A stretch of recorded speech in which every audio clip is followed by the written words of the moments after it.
Hello guys, good morning. So welcome to my vlog, Fresame vlog. So another day, another vlog. So karon buntaga ay nahuman na mi og kaon pero ako napagyapon ko dire sa lamisa Kalat kayo ang among lamisa guys. So ang mga bata dito, ang uban nakamata na, ang uban wala pa. Kay gipang tugnaw pa. Kay diri mo sa among lugar guys, kung buntag sa iyo, bugnaw gid siya. Pero kung udto-udto na init na pud siya. So inana gid ang among klase sa klima diri sa Malaybalay City, Char, province of Bukidnon. So saba kayo ang among iro dito kay si Mother Dear na nilbig na pud siya sa among gawas sa among balay. O diba? Ingon na nga akong pag-umangkon, Mother Dear. Diri manggod nagstay ang akong mga pag-umangkon kay ang ako manggong Mother Dear ang nagbantay sa ilaha. So kay ilang mga parents is nagtrabaho man. So diri sila sa balay sa akong mother nag-stay. So every weekend na sila muli sa ilahang balay. So since today is Monday morning, so sayo sila gihatod sa ilahang parents diri. So nahumana na sila og pamahaw. So ang ako dieng pamahaw karon kay piniritong isda na bangsi at saka tuyo na red sal. So napapud ko'y leftover nga humba. So kanina lang gid siya ang nabilin sa sabaw na lang gid siya.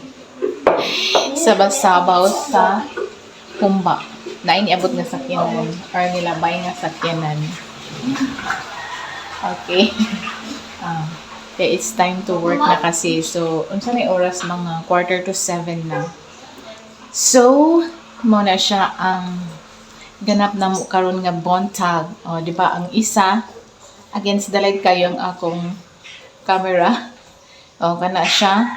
So, nag-ready na siya sa iyang kagalingon na humana po na siya og kaligo kay mag-training daw na siya og volleyball. O, diba? O, pero wala pa na siya nakapanudlay. Nangita pa na siya sa iyang shoes. Asa man imong medyas? Ang kamamala. O, pangitaan na.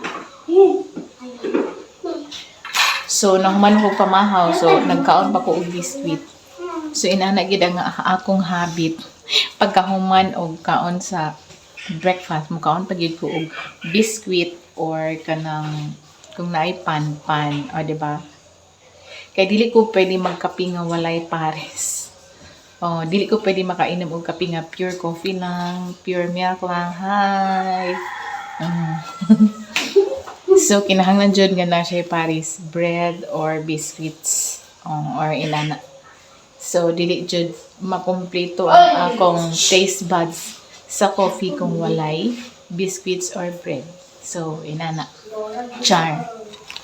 So, doble gid kay ang gasto. Charot lang. Okay. So, another leftover food nga food. Gikan pa ni siya sa birthday sa akong brotherhood is adobo nga tiil sa manok. Diba? Napagyapon na siya. Ako lang na siyang gisigihan og kanang init-init. So, inana ang tarada sa pagkaon. So, aduna pa po'y pansit nga gisubakan niya siya o karning baboy.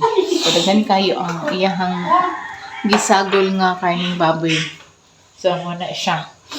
So, napagyapoy na bilin. Dayon, kanipot siya nga rice, leftover gyapon ni. Yan natingala mo sa akong rice is na ay brown. Kay giapil man o giinit ra na mo ang rice. And then, ang katong nga rice is naamay gipatong sa ibabaw, which is ang toyo nga sausawan na toyo. So, natingala si mother, kagdaghan ko na kay sabaw. Nagtuo siya nga humba pato siya, which is dili na siya humba.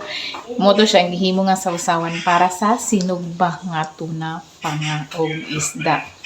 Oh, so, mauna siya. So, that's why, nayabo man dito sa rice cooker. So, motong itsura sa among rice color, black brown. Okay. Bomashi, make silence of your phone because I'm doing video. Okay. Just take me time, okay? Then after my video, you will be the next. Then napay isa diha kay nagtulog pa siya. Isa pa. Oh, naara. Ang isa nagtulog-tulog pa siya. Dili siya magpa-video. Nga gwapa man ta siya. Nga gatago-tago man na si Jaria. Bumay siya. Oh, unsa imong gidala sa imuhang pag-anhi? Unsa imong gidala bi enumerate daw. Biscuit. Dayon, unsa pa? Juice. Biscuit, Juice. Juice. juice, unsa pa? Waffles. Ha? Kanina. Wala man ka nagdag waffles. Ayaw ka pakita mo. Unsa? Chocolate. Chocolate. Oh, katong isa. O unsa pa? Chocolate. Dili. Katong gisulod ka rin. O katong gisulod sa ref ba? Shumai. Ha? Shumai. Unsa to siya nga shumay? Chicken or Banana. chicken banana? Chicken banana. Chicken banana daw. Chicken banana. Hipusan na ni mong biscuit be. O sa mo ni hindi pa Chicken sa banana, ilang wala. for the week. Mga biscuit, mga karne o ubang pangutanon. Si Mother Dear, busy ka siya dito. So, hayag na kayo ang adlaw, guys. Oh. Bitabunan ni Mother Dear ang iyang baligya nga mineral water. So, ito dito dapeta si Mother Dear. Kuan siya. Nanilhig. Mana po siya o pamahaw o kaligo. Ako pa wala pa ko ligo. Diba? Itsura. So, ang kalat pa ng mesa. O, ganon. Na buti na lang pod kay napagyapoy agas nga tubig. So, i-off sa day na ko ang among grapong. Kaya napuno na ang among gipundo nga water sa among comfort room. Dayon diri sa among kusyana. O, diba? Hayag na kayo ang sinag ng araw. So, ayan ang among lavatory. Waiting na siya for hugasan ang mga plato. Pero doon na pagyapon dito sa among kuan. Oh, see? Maayon na lang gani kaya doon na pagyapon. Tubig.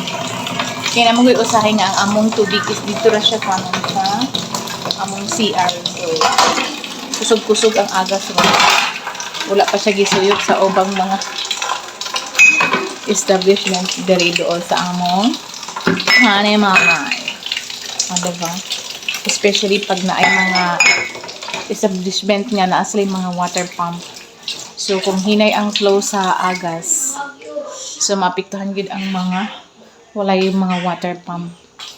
Kaya maghulat sa gid siya sa kakusog sa tubig nga daloy para maabot sa amo ang tubig. So, naiuban nga dito ra sa ilaha diretso kay kusog man ang suyop sa ilahang water pump nga kuan. So, maapektuhan ang mga gagmay nga mga panimalay nga daloy sa tubig o inana siya ang among mga issue diri sa water connection, water flowing connection siya. So, yan muna ang akong mga video update for today's video on my YouTube channel. Please don't forget to subscribe, like, comment, and share. Thank you for watching, guys. Bye. Say bye. Allah. Nag-chok-chok Chinese na sa sila.